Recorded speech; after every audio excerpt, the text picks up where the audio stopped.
Bonjour à tous, nouvelle vidéo, on va découvrir cette fois-ci le passé. Donc on a vu pas mal de temps ensemble, on a vu le présent, on a vu le présent continu, le présent indicatif, le futur proche et le vrai futur aussi. Maintenant, on va s'intéresser au passé. Et donc là, en l'occurrence, on va voir le passé proche. D'abord, une petite aparté sur les différents temps du passé. Donc il existe plusieurs temps, comme en français évidemment.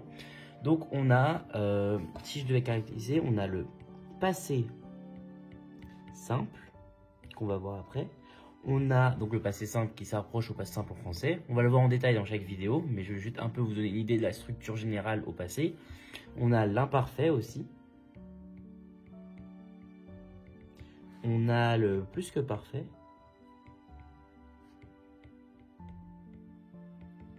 On a donc, en fait, ce que je vais appeler le passé proche qu'on va voir aujourd'hui, qui s'apparente vraiment à du present perfect en anglais. Donc un temps qui fait le lien entre le passé et le présent, mais qui reste très proche du présent. Donc voilà. Donc par exemple, si on prend le verbe manger, donc maintenant vous devez peut-être normalement savoir ce qui est le verbe manger, sinon je vous invite à voir mes anciennes vidéos, car on l'a vu le verbe manger, c'est krala. Krala, on a bien le na pour l'infinitif. Donc là, c'est le verbe krala. Maintenant, c'est avec le verbe krala, je voulais dire j'avais mangé, j'ai mangé. Donc quelque chose qui est vraiment ancré dans le passé. On est entre le j'avais mangé et j'ai mangé, mais l'action est finie. Il y a 3 jours, j'ai mangé des pâtes. Ou il y a 3 jours, j'avais mangé des pâtes. Dans les deux cas, on est vraiment dans une action qui est finie. Donc là, on va utiliser. Donc pour dire, je vais le marquer comme si on disait j'ai mangé. Mais c'est aussi entre les deux. Donc c'est aussi j'avais mangé.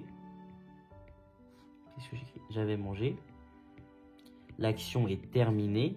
Du coup, on va dire mais né. Donc, on va le voir pourquoi on dit mais né, pourquoi il y a des petits changements par rapport aux autres temps. Donc, mais né. On va pas voir ce temps aujourd'hui, mais on va le voir une fois. Mais né kraya. Ok?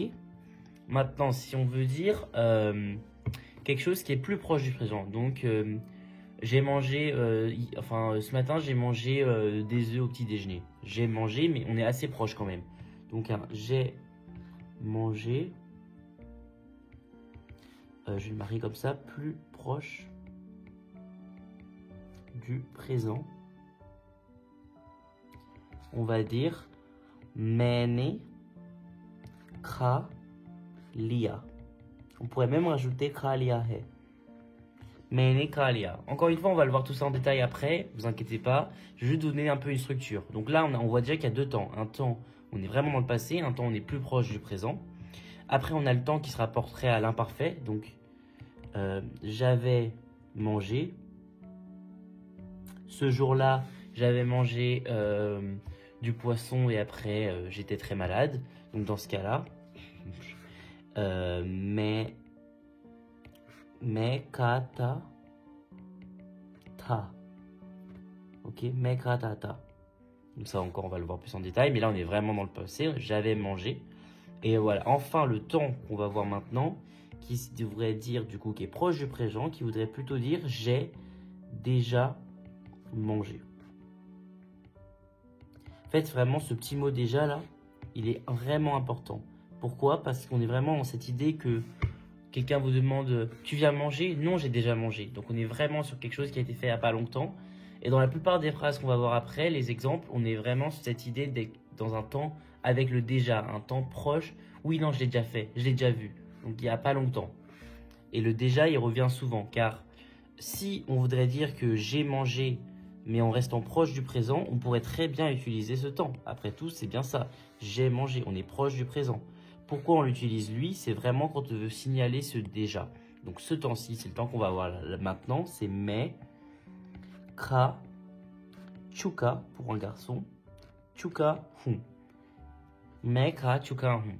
Donc là, c'est le temps qu'on va avoir aujourd'hui. Et il était temps parce que on n'avait vu aucun temps au passé. Ça fait beaucoup de temps. Bref, on n'a vu aucun temps au passé jusqu'à maintenant. Donc voilà, ça arrive enfin. Comment on va faire du coup la conjugaison? Donc la conjugaison de ce temps. que je vous invite donc à vraiment mémoriser et à travailler parce que ça va être encore une fois tout le temps la même. Ça, c'est cool. On va commencer par les pronoms. Les pronoms, c'est les mêmes qu'au présent. Comme ce temps fait le lien avec le présent, au niveau des pronoms, on est assez proche. Donc, c'est les mêmes. Donc, mais, normalement, vous devez les savoir, vu toutes les anciennes vidéos. Mais, tum, vo, ou ye, hum, hap, or, ve. Ok? Après, qu'est-ce qui est important de noter? C'est qu'ici, on va avoir l'objet. Ok? Plus le radical du verbe. Hop. Et enfin, on va avoir un petit mot qu'on va voir après. Et à la fin, on a les terminaisons au présent. Donc, ho, he, he, he, et donc he. Ça, vous devez aussi les savoir grâce aux vidéos du présent. Donc, dans les terminaisons du verbe être en hindi au présent, donc le verbe hona. Et donc la particularité, c'est le petit mot qu'on va voir maintenant. Donc pour mais, ça va être chuka ou chuki. Chuka pour un garçon, chuki au féminin. Tum, ça va être chuke. Je vais vous rajouter un petit i parce que si on s'adresse à une personne du coup de sexe féminin, donc si on s'adresse à une fille, on peut directement dire chuki. Même si la plupart du temps on va dire chuke, ça marche très bien. Vous savez quoi, je vais même pas le mettre, mais voilà, vous sachez qu'on peut dire chuki, mais chuke marche très bien, alors on reste avec chuke et du coup on tient pas rigueur du genre. Vo, ye, chuka, comme pour je, chuka, chuki. Ok. Hum, pareil que tu, chuke. Encore une fois, là je vais vraiment le mettre parce que ça arrive plus souvent. Si on est un groupe voilà, de femmes, on peut dire chuki, he. Parce que tous ensemble, s'il n'y a que des femmes. Pour ap, c'est la même. Chuke, chuki. On appuie bien. Et pour v, chuke, chuki. Voilà. Donc ça, je vous invite vraiment à mémoriser. C'est la conjugaison, ça ne va pas changer. Et maintenant, on va voir du coup des exemples. Faut savoir que ce temps, il est assez utilisé en hindi. C'est pas le plus utilisé au passé, on va en avoir plusieurs. Mais déjà, ça va donner... c'est le plus simple du passé. Donc ça vous fait un premier pas avant d'attaquer les temps un peu plus compliqués. Donc par exemple, j'ai... Ah, je vais écrire en bleu, ça va être mieux. J'ai déjà mangé de la nourriture. Ok. Faut savoir que nourriture c'est krala et le verbe à l'infinitif manger c'est aussi krala. Ok. Bref. Donc d'abord d'après la forme on va mettre mais. Donc mais. Après la forme on met l'objet. J'ai déjà mangé quoi? De la nourriture. Donc mais krala. Après le déjà il va être englobé avec ce temps. Donc on va pas le mettre en particulier. C'est ce temps du passé. Veut dire j'ai déjà fait quelque chose, j'ai déjà voilà. Donc c'est englobé. Maintenant, il faut le radical du verbe. Donc le verbe ici c'est manger. Donc krala, le radical kra, donc on met juste ka. Après, on termine. Donc pour moi, ça va être chuka. Et là, on vient de dire j'ai déjà mangé de la nourriture. Mais krala, kra, chuka. OK? Pour vous par exemple. Vous l'avez déjà vu. Pourquoi j'essaye vraiment de tout le temps mettre le déjà? C'est parce que même si on l'utilise des fois pour d'autres objectifs, souvent si on ne met pas le déjà, on va utiliser un autre temps. C'est le temps avec l'IA qu'on a vu juste au-dessus. Donc voilà, je préfère m'appuyer sur le fait et mettre tout le temps le déjà. Donc vous l'avez déjà vu. App. Ok. Pour dire L apostrophe, on a ye, si on le voit. On peut dire aussi usko. Ok. Ap, usko. Du coup, le verbe voir, le radical, c'est dek, du verbe dekna. Ok. Je peux le mettre là si vous ne l'avez pas encore vu. Voir, qui est un verbe très important. Dekna. Donc, ap, ye, usko, dek. Voilà. Chuk, chuke, he. Mais là, du coup, vous l'avez déjà vu. Ok, j'ai pas mis en forme. Si c'était en format à question, vous l'avez déjà vu.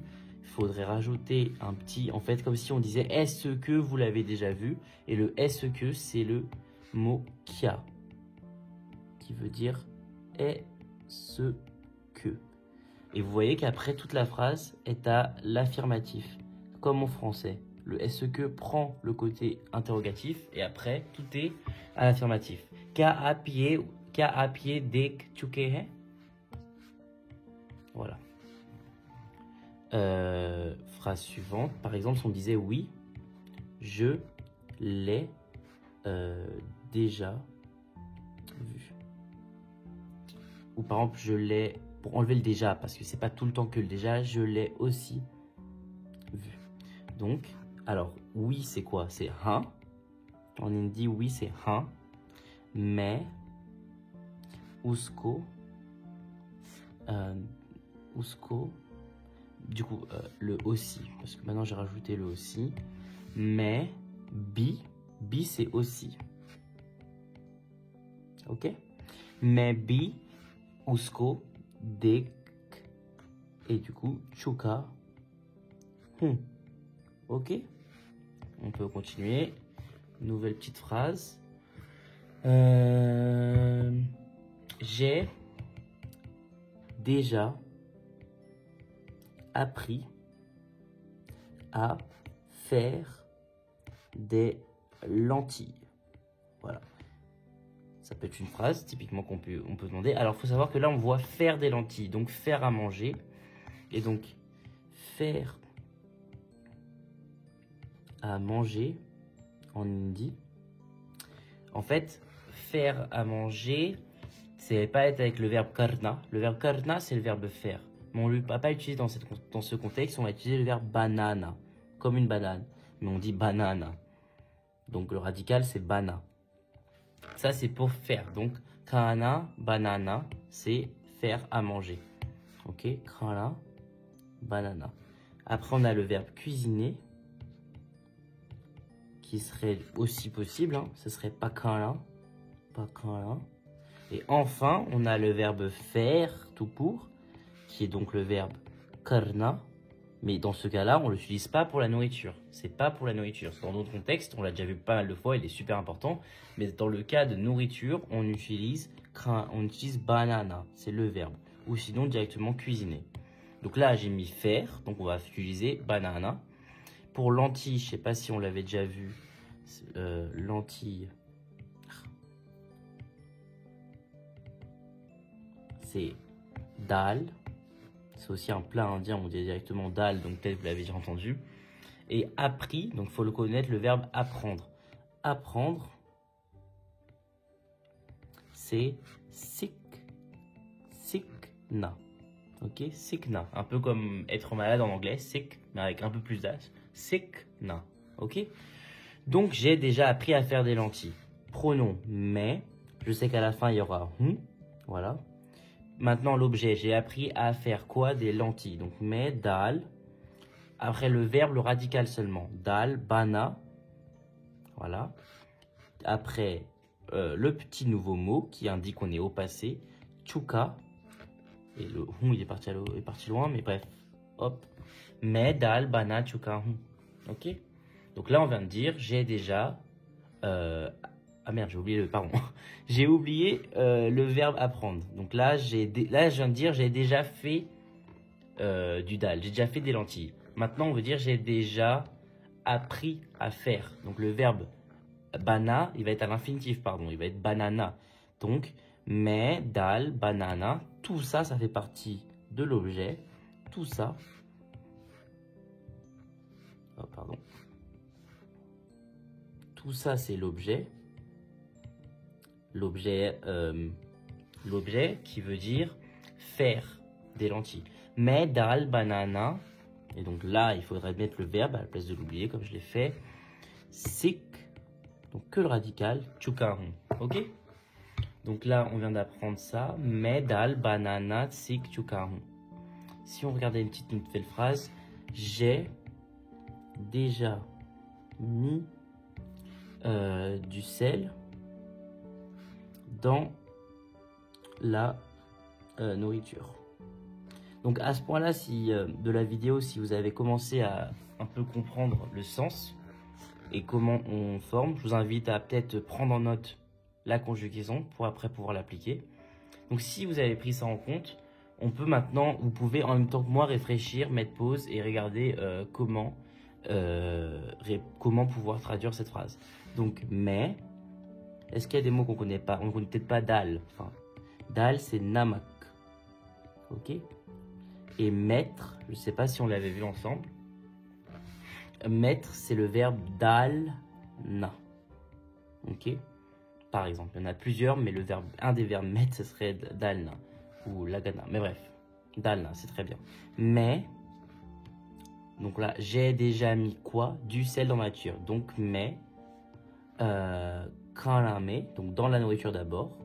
Kaname, mais c'est dans. Ça, on a déjà vu des phrases sur les formulations. Mais on fait toujours l'objet, on fait d'abord la temporalité, là il n'y en a pas. Après la localisation, donc là c'est où? C'est dans la nourriture. Après l'objet concret, donc du sel. Et après conjugaison. Donc, mais, kaname, namak. Donc là que le radical du verbe, dal, chuka. Ok? Hop, c'est parti là. Ok, vous l'avez... normalement, maintenant, ça doit poser moins de problèmes. Mais, kaname, namak, dal, chuka. On aurait pu dire aussi avec le verbe, pour mettre, on a aussi le verbe lagana. Donc on aurait pu dire laga, chuka. Mais bon, dalna fait, ça sonne mieux. Il a déjà acheté des pommes de terre. Ok. Alors, pommes de terre. Pommes de terre. C'est alou. J'essaie d'aller un peu plus vite parce que ça commence à rentrer, j'imagine. Donc, le reste... Ah non, le verbe acheter, on l'a peut-être pas. Alors, acheter. On l'a déjà vu, je pense. C'est karid. Karidna. Si vous voulez l'écrire comme ça, karidna, ça me va aussi. Hein. L'important, c'est quand vous écrivez, genre vraiment, faut pas en tenir rigueur de comment on écrit, si c'est le bon orthographe. De toute façon, tout est faux.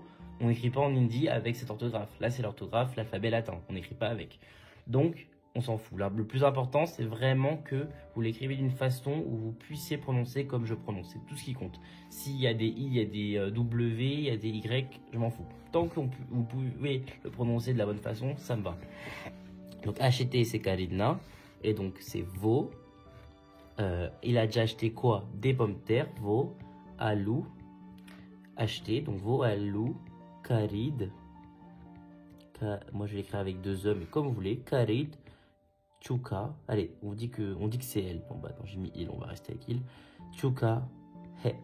Vo, alou, karid, chuka. He. Ok?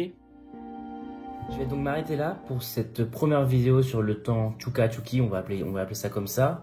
Je vais faire une vidéo qui va suivre où je vais donner beaucoup d'exemples. Maintenant, on a appris les bases, on a appris comment en procéder. Donc, je vais juste donner plein d'exemples qui vont amener un peu plus de vocabulaire à chaque fois. Comme ça vous entraîne.